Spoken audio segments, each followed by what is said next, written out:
잣대로 이야기를 하는 거예요. 곤충이 우리 사람보다 몇 억 년 먼저 지구에 나왔거든요. 세상을 보는 따뜻한 시선.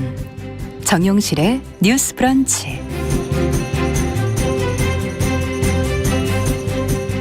네, 정용실의 뉴스 브런치 듣고 계신 지금 시각 11시 36분입니다. 자, 이번에는 대중매체와 사회문화 현상을 좀 저희가 깊고 까칠하게 좀 들여다보죠. 손희정의 문화비평 시간입니다. 손희정 문화평론가 자리해 주셨어요. 어서 오세요. 네, 안녕하세요. 네, 오늘은 다큐멘터리 애프터 미투에 대해서 좀 얘기를 해보자고 하셨어요. 네. 미투 운동 이후의 뭐 성과, 피해자들의 회복 과정, 뭐 현재의 모습을 보여주는 게 아닐까 하고 예상은 되는데 맞는 건지. 네. 뭐 예상과 비슷하기도 하고 조금 다르기도 한 특별한 작품인데요. 네. 오늘 소개해드릴 애프터 미투는 옴니버스 형식의 다큐멘터리입니다. 박소연, 이소미, 강유가람, 소람 이렇게 이제 4명의 여성 다큐멘터리스트가 미투라는 화두를 가지고 한 편씩 단편 다큐를 찍었고요. 네. 그 4편의 단편을 엮어서 한 편의 장편으로 완성을 한 게 지금 이제 극장에서 만나보실 수 있는 애프터 미투입니다. 그렇군요. 그런데 이제 이 작품 자체가 회고적인 성격이라기보다는 미투 운동을 현재 진행형의 운동으로 보고 여전히 우리에게 이제 남겨져 있는 어떤 문제들, 다 풀지 못한 숙제들에 대해서 함께 좀 생각해 보자. 그래서 과거에서부터 시작해서 현재를 경유해서 먼 미래까지 내다보고 있는 이런 작품이라고 할 수 있습니다. 맞네요. 진짜 현재 진행형인 그런 내용이죠. 그렇습니다. 네. 하필이면 또 이 개봉한 날이요. 여가부 폐지 소식이 들려온 날이기도 해서 굉장히 이제 현재성을 띠게 된 의미가 있는 그런 작품이죠. 네, 작품이네요. 근데 4편으로 되어 있다고 지금 얘기를 해 주셔서 그럼 각각의 어떤 내용들을 담고 있는지를 먼저 좀 들어볼까요? 네, 첫 번째 작품은 용화여고 스쿨미투 당사자들의 목소리를 담은 작품인데요. 박소연 감독의 여고괴담입니다. 제목이 굉장히 의미심장한데 예. 뒤에서 시간이 좀 더 있으면 말씀을 더 드리겠고요. 예. 이소미 감독의 100, 나는 몸과 마음이 건강해졌다. 는 작품은요. 어린 시절 성폭력을 당했던 박전순 씨를 따라가는데요. 박전순 씨 같은 경우에는 이제 그 트라우마로부터 벗어나기 위해서 여러 가지 활동들을 하시는데 하루에 100번씩 나는 몸과 마음이 건강해졌다라는 문구를 손으로 쓰시거든요. 그래서 굉장한 노력을 하고 계시네요. 예, 저걸 이제 100번씩을 쓰시는데, 그러니까 이 문장 앞에 있는 그 100이라는 숫자 자체가 그가 얼마나 트라우마로부터 벗어나기 위해서 애쓰고 있는지 그 강도와 시간을 보여준다는 점에서 제목이 굉장히 인상적이기도 하죠. 네. 세 번째 작품은 감유가랑 감독의 이후의 시간인데요. 문화예술계 내 반성폭력 운동이 어떻게 진행되어 왔는지를 따라가면서 어떤 어려움과 성과가 있었고 뭐 과제가 남아 있는지 함께 좀 짚어볼 수 있는데요. 요 이후의 시간이 보통 이제 관객들께서 애프터 미투라는 제목을 들으면 요런 작품 아닐까라고 상상하실 만한 그런 형식을 가지고 있으면서 제목도 그러네요. 네, 그래서 문제의식을 좀 더 밀어붙이는 이런 작품입니다. 마지막으로 소람 감독의 그레이섹스라는 작품이 있는데요. 이 작품은 그야말로 섹스하는 여자들의 이야기를 담아냈습니다. 근데 이제 워낙에 한국 사회의 성문화라고 하는 게 남성 중심적이고 한편으로 음경 중심적이기도 해서요. 이런 문화 안에서 여성들이 어떻게 쉬이 도구화되는지 이런 고민들을 좀 담고 있고요.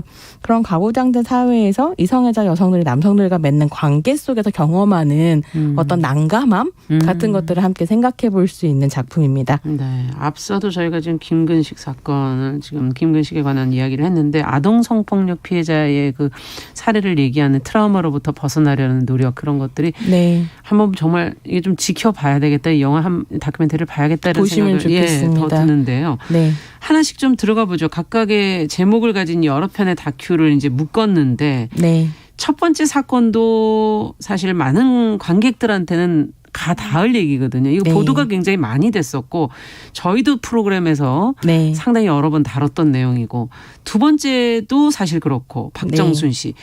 이 중에서 좀 설명을 조금 이렇게 보도도 많이 나오고 저희가 지금 관심을 갖는 이 두 가지 중에 어떤 걸 좀 설명을 해주시겠어요? 사실 스쿨미투 같은 경우는 얼마 전에 우리 방송에서 다룬 적이 있어서 요거는 시간이 좀 있으죠. 말이 기니까요. 시간이 부족할 것 같아서 뒤로 좀 미뤘고요. 네. 두 번째 다큐부터 이야기를 좀 해보면 좋겠습니다. 100 나는 몸과 마음이 건강해졌다. 사실 미투 운동이라고 하는 건 공적 영역에서 여성들이 집단적으로 나도 말하겠다라고 이제 터져나왔던 운동이기 때문에 이 작품 자체를 딱 보면 박정순이라는 개인의 이야기를 다루고 있어서 이게 미투랑 어떻게 연결되지? 이런 생각을 하실 수도 있을 것 같아요. 네. 그런데 이제 박정순 씨 같은 경우는 말씀드렸던 것처럼 어렸을 때 9살 때 이제 성폭력을 당했고요. 그 상처를 평생 안고 살아온 여성입니다. 스스로를 노동자, 중년 여성, 아줌마, 씩씩한 사람, 이혼녀라고 소개를 하고요. 더불어서 이제 박정순 씨가 사용하는 표현을 그대로 인용하자면 살기 위해 엄청나게 애써온 사람이기도 합니다. 공감이 되네요. 그랬을 때 이제 왜 다큐가 미투라는 이름 아래에서 이 박정순 씨의 이야기를 하고 있는가를 이해하려면 사실은 애프터 미투의 주제의식 자체를 좀 볼 필요가 있는데요. 네. 애프터 미투는 미투 운동을 특정 시기에 폭발적으로 터져나온 어떤 단절적인 사건 으로 보지 않고요. 네. 굉장히 긴 역사 안에서 오랜 시간 동안 이제 진행되어 온 여성들의 성폭력 피해 고발하고 반성폭력 운동 이제 안에 미투가 있다. 그 시간 안에서 나온 거다. 라는 그렇죠. 이제 이야기를 역사 하고 없이 있습니다. 어떻게 그게 그냥 나오겠습니까? 그렇죠. 네. 그래서 이걸 어떻게 이제 확인을 할 수 있냐면 다큐가 시작이 되면 바로 미투 이야기부터 하는 게 아니고요. 1991년에 김학순 선생님이 일본군 위안부 피해와 전시성폭력을 고발하는 기자회견을 하셨잖아요. 네. 그래서 그 기자회견 클립부터 시작을 해서 2000년대 초반부터 지금까지 진행되고 있는 성폭력 생존자 말하기 대회의 피해자들의 의미를 짚고 2016년에 펼쳐졌었죠. 해시태그 땡땡기엔의 성폭력 운동. 이게 이제 어떻게 보면 한국의 미투 운동에 가까운 기원이라고 할 수 있을 텐데요. 그걸 말하고 2018년 미투와 해화역 시위까지 쭉 역사를 연결을 합니다. 그래서 사실 이 다큐 자체의 의미는 여자들의 시간을 연결해서 역사를 쓰는 작업이기도 하거든요. 그러네요. 그래서 이 역사가 굉장히 한 2, 3분 정도 짧은 스케치로 오프닝으로 들어가고요. 그러면서 이제 용화여고 스쿨미투 이야기로 연결이 되는 거죠. 그래서 그 맥락 안에서 박정수 씨의 이야기 역시 의미를 갖고요. 근데 이런 식의 인식과 맥락화가 가능한 건 이 다큐 작업을 한 감독들이 사실은 오랫동안 여성운동을 해온 사람들이기도 하고 다큐를 프로듀싱한 또 PD들이요. 박혜미, 남순아 PD가 함께 이제 작업을 했는데 이분들도 그 역사를 이해하고 있는 활동가 정체성이 있는 분들인 거죠. 그래서 사실은 여성들의 역사를 이해하고 있는 여성들이 미투를 이제 다시 쓴다. 그러네요. 제작도 하고 프로듀싱도 하고 여러 가지를 하는 거군요. 네, 그래서 그게 굉장히 인상적이고요. 근데 그랬을 때 이제 다큐 자체가 어떤 내용인가 하면 이소미 감독이 박정순 씨를 한 성폭력 피해 치유 프로그램, 여성단체에서 하는 치유 프로그램에서 만났고 자신의 상처를 스스로 치유해 가려고 하는 그녀의 이제 에너지에 굉장히 매혹당한 거죠. 그렇죠. 다큐를 보시면 굉장히 고통스러워하면서도 자신의 노력에 대해서 이야기하고 의지를 보이는 아주 매력적이고 단단한 인물이거든요. 그래서 그 얼굴을 참 중요하겠네요. 보고 있는 게 저는 굉장히 위로가 되더라고요. 근데 그렇게 이제 박선수 씨가 스스로 과거를 극복하기 위해서 오랜 시간 노력을 했지만 흥미롭달까요? 주목해 볼 만한 건 뭐냐면 한 번도 피해 경험 자체를 스스로 입 밖으로 내본 적이 없으신 분인 거예요. 그럴 용기가 없으셨을 수도 있고 그래서 이제 여러 치유 프로그램들 지나오면서 이제 내가 얘기를 해야겠다. 성폭력 생존자 말하기를 해야겠다라고 마음을 먹고 어떻게 하시냐면 마이크랑 스피커를 여행용 가방 캐리어에 넣고 고향으로 내려갑니다. 왜냐하면 성폭력을 당했던 곳이 그 고향이기 때문이죠. 그 장소를 간다는 것만도 사실은 대단한 건데요. 그렇습니다. 그래서 이제 거기 고향으로 내려가서 논두렁 한가운데에 스피커를 설치해 놓고 성폭력 말하기를 이제 시작하세요. 내용도 굉장히 인상적이지만 직접 확인을 해보시면 좋겠고 제가 다큐를 보면서 왜 저렇게 아무도 없는 허허벌판에 가서 말하기를 하실까라고 생각을 했었는데 이제 나중에 박소연 감독한테 들어보니 그 장소가 박정순 씨가 성폭력 피해를 당했던 장소였었던 거죠.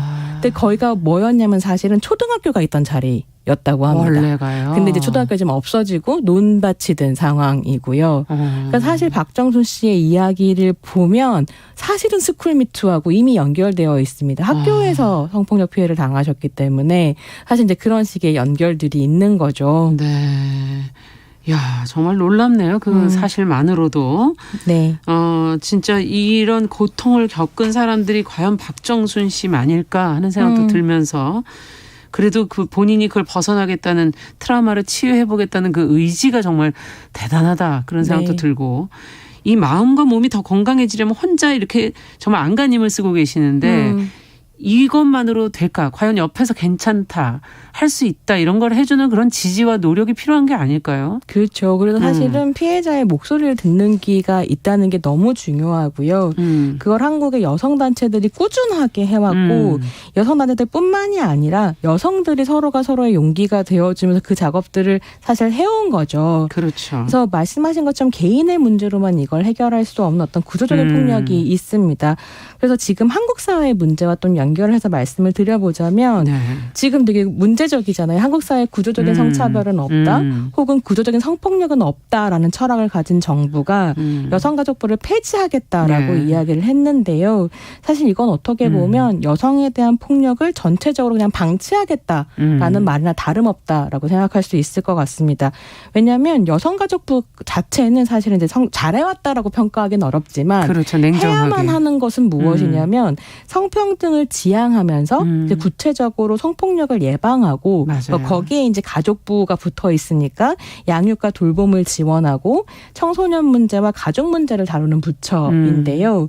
이때 성폭력 문제에 있어서 중요한 건 뭐냐면 한 개인의 한 사건을 구체적으로 지원하는 것에 그치는 게 아니라 네. 전반적으로 예방이나 교육, 뭐 통계, 관련 통계, 연구 이런 것들을 진행함으로써 관련 지표를 거시적으로 볼 수 있게. 관리하고요. 예. 이걸 어떻게 개선할 수 있을지 계획 세우고 예산 배정하고 정책 수립하고 이게 여성가족부가 사실 하는 일이거든요. 정부가 해야 할 일이 사실 그 부분이 가장 중요한 총괄이 부분이죠. 되게 중요한 네. 건데요.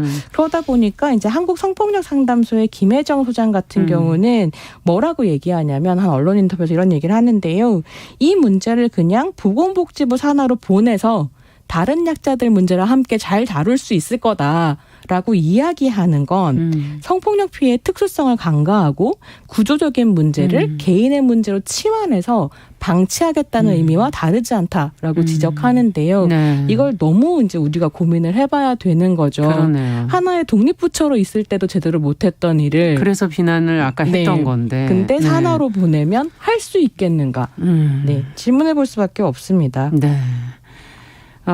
지금 어떤 정체성, 반성폭력 활동가 정체성을 가진 예술가들의 어떤 고민, 고백 이런 것들도 나온다고 하는데 네. 이건 또 어떤 이야기들이 있는 겁니까? 그러니까 이 다큐의 그 짧은 단편들의 배치가 정말 기가 막힌데요.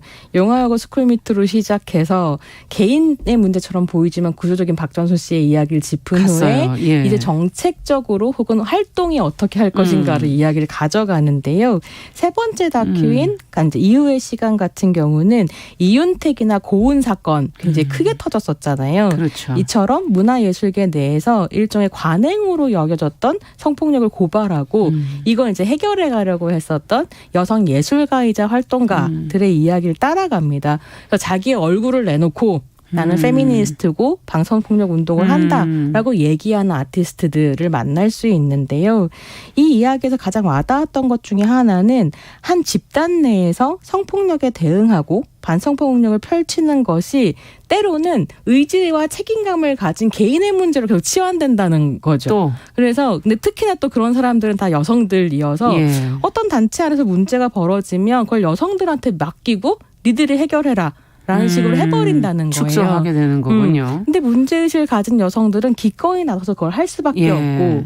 근데 이 사람들이 다 감독이고 아티스트고 배우인데 자기 작업할 시간을 내놓으면서 이걸 하는 거죠. 네. 그러니까 사실은 개인의 문제가 아니라 그렇죠. 뭐 정책적이고 구조적으로 이걸 해결할 수 있는 방법을 좀 찾아야 된다라는 생각을 하게 하고요. 그때 이제 뭐 여기에 남수나라든지 아니면 진희, 이산 이런 이제 아티스트들이 나와서 인터뷰를 하는데 저 사람들이 모든 걸 감내하게 둬서는 안 되고 그렇죠. 그게 이제 한국 사회가 해야 될 일이구나라는 생각을 좀 하게 됩니다. 네. 우리가 이런 것과 관련해서 좀 생각해 봐야 될 과제, 문제가 있다면 어떤 게 있을까요? 네, 그래서 역시나 이제 개인적으로 해결하는 게 아니고 법적, 제도적, 정책적 변화를 모색해야 된다고 생각하는데요. 그게 이후의 시간이 다루고 있는 중요한 문제의식이기도 하고요. 제가 이제 지난 월요일에 부산국제영화제 다녀왔는데요. 예. 한국영화진흥위원회 안에 성평등 소위가 있어서 그 성평등 소위에서 준비한 뭐 한국영화 성평등 포럼에 다녀왔어요. 예. 근데 저는 한국 영화인으로서 자부심을 가지고 있는 건 뭐냐면 어쨌거나 영화계 내 성폭력 해시태그 운동이나 미투 이후에 한국 영화계가 변화를 모색했거든요. 그래서 한국영화 성평등 센터 등등을 만들어서 성폭력 예방 교육과 성폭력 피해자 지원을 하고 있고 영준이 내에도 성평등 소위를 만들어서 성평등 영화 정책을 실행하고 있습니다. 근데 이게 다른 어떤 분야에서도 반응하지 않은데 이게 영화계 안에서 가능한 건 굉장히 상식적으로 성폭력과 성차별은 안 된다라는 합의를 문화적으로 만들어온 역사가 있었기 때문이라고 생각하고요. 그렇군요. 이런 게 이제 그 어떤 분야 안에 중심에 있고 공공성과 책임성을 띠고 있는 단위가 어떤 의지를 가지고 있는가가 얼마나 맞아요. 중요한지를 보여주는데 네. 그러면 중앙정부는 도대체 뭘 하고 있는가. 네. 어떤 의지를 보여줘야 되는가. 뭐 보호한다라는 이야기를 할 자격이 없다. 이런 생각을 하게 되죠. 자, 마지막 에피소드로 그럼 또 가보죠. 그레이섹스. 네. 이게 제일 어려운 작품이긴 한데요. 이 다큐멘터리 같은 경우는 미투 운동의 성과는 뭐가 피해고 가해인가를 정확하게 규정하려는 노력, 그 의미들을 이제 공적으로 만들어낸 데 있다고 할 수 있을 텐데 네. 사실 사람 간의 관계라고 하는 것이 가해와 피해로 명확하게 되지 않는 회색지대가 있잖아요. 당연하죠. 예, 그레이섹스는 바로 이 그 회색지대의 회색이군요. 문제를 다루고 있고요. 다큐의 주인공들이 아주 개인적인 경험들 이제 풀어내면서 이게 연애였을까? 뭐 사랑이었을까? 폭력이었을까? 심지어 범죄였을까? 이런 걸 질문하는 거죠. 왜냐하면 성적인 주체로서 자기가 선택해서 뭔가를 했지만 사실 그게 늘 언제나 나의 주체성에 따라서 일이 그게 진행되는 과연 게 나의 아니고 선택이었을까? 네. 그러니까 여러 가지 복잡한 질문들이 있고 이 작품이 애프터 미투라고 할 때 이 애프터라는 의미가 이미 시효가 끝난 사건에 대해서 이야기하고 있는 게 아니라 그 미래에 대해서 질문하고 있다는 건 이 작품이 사실 보여주고 있는 부분이 있습니다. 우리는 미투 이후에 이 어려운 문제를 잘 얘기할 수 있을까? 그래서 이게 굉장히 재미있는 게 아주 사적인 이야기를 다시 공적 영역에 꺼내놓음으로써 공적인 언어를 만들려고 하는 노력이 보여서요. 흥미로운 작품입니다. 네, 사실은 이런 공적 의미에서의 나온 문제들이 사적으로도 사실 또 대입이 되는 거고 그런 고민을 아마 젊은 세대들은 더 많이 하고 있지 않을까 하는 생각도 들기도 하고요. 네. 자, 그러면 한 편의 공포 영화처럼 구성한 이 네, 마지막 시간이 있어도 말씀드릴 수 있게 되어 너무 좋은데요. 빨리 얘기 안 해도 되겠나요? 네, 여고괴담이라는 작품인데 용화여고 스쿨미트 사건을 다루고 있고요.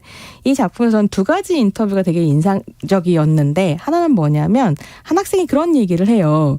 선배들 학교 딱 들어갔을 때 선배들한테 무슨 얘기 들었냐면 그 선생님한테는 잘 보이지도 말고 못 보이지도 말고 그냥 보이지 말아라. 라고 얘기했다는 거예요. 보이지 말아라. 그러니까 언제부터 내려온 말인지 모르지만 눈에 띄지 말아라 이 소리죠. 입에서 입으로 전해 내려온 괴담이었던 거죠. 근데 또 하나 인상적인 인터뷰는 뭐였냐면 이 다른 영화영화 학생이 버스를 탔는데 친구랑 미투에 대해서 얘기하고 있으니까 옆에 있던 어떤 여성이 내가 영화영화 졸업생이다라면서 혹시 땡땡땡 선생님 처벌 당했냐고 물어봤다는 거예요.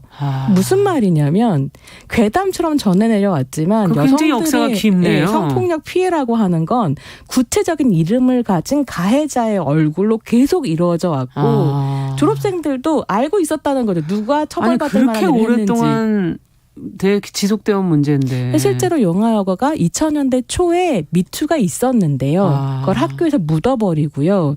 그다음에 명예훼손이라고 피해자를 퇴학시킨 사건이 있었어요. 거꾸로. 그러니까 이게 진짜 20년 동안 이어져온 일종의 괴담이었던 건데 네. 여성들이 자신들의 경험을 바탕으로 비로소 사실로 만들어서 이제 운동을 하기 시작한 그 것이기도 자체가 또 의미가 하거든요. 있네요. 그래서 이제 그런 식의 나레이션이 나옵니다. 괴담에서로부터 고개를 들어서 사실을 보게 된 우리들의 이야기다. 함께 고민할 부분들이 분명히 있는 거죠. 네. 끝으로 정리를 좀 해주신다면요. 네, 이게 대통령께서 여성들을 더 잘 보호하기 위해 여가부를 폐지한다라고 말씀하셨는데요. 성폭력 문제에서도 여성들이 원하는 건 보호가 아니라 맞습니다. 네, 권리와 권한이고요. 네. 실제로 애프터미투를 보시면 한국 사회의 성폭력에 대해서 여성들이 어떻게 직접 싸워왔는지 확인하실 수 있거든요. 그래서 보시고 우리가 더 많은 이야기를 나눌 수 있었으면 좋겠습니다. 네, 그 속에서의 변화, 시대적인 흐름 이런 것들도 한번 생각해 보시면서 앞으로 어떻게 가야 될지 방향을 잡았으면 좋겠네요. 자, 손희정의 문화비평 다큐멘터리 애프터미투에 관한 이야기 나눠봤습니다. 말씀 잘 들었습니다. 감사합니다. 네, 정용실의 뉴스 브런치 수요일 순서도 같이 인사드립니다. 저는 내일 오전 11시 5분에 다시 뵙겠습니다. 안녕히 계십시오.